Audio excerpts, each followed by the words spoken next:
কাঁটার ভিতরে ছোট কাঁটার নাম হলো বাবলার কাঁটা।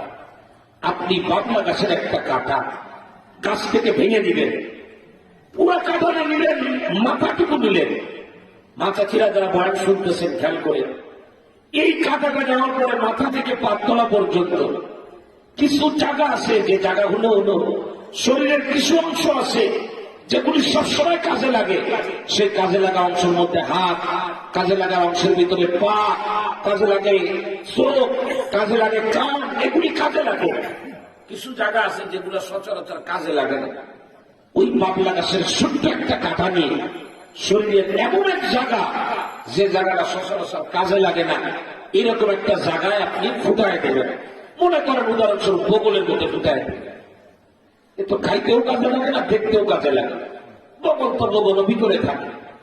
ওই বাবলা গাছের ছোট্ট কাঁটা, এটা যদি আপনার বগলের ভিতরে ধরে ঢুকায় দেন, চামড়ার ভিতরে, গোশের ভিতরেও যায় না, দেখা যাচ্ছে চামড়ার ভিতরে, বলেন তো 3.5 হাত বডির ভিতরে কোন শক্তি থাকে নাকি 3.5 হাত বডি নিস্তেজ হয়ে যায়? কিচ্ছু ভালো লাগে না, ঘুমাইতে পারি না, শরীর অস্থির হয়ে যায়। ছোট্ট বাবলা কাঁটা দেহের ভিতরে দিচ্ছে, পুরো শরীর অস্থির হয়ে গেছে। আমি এখন আর কিচ্ছু ভালো লাগে না, ঘুমাতে ভালো লাগে না, খাওয়াইতে ভালো লাগে না, কোথাও যেতেও ভালো লাগে না।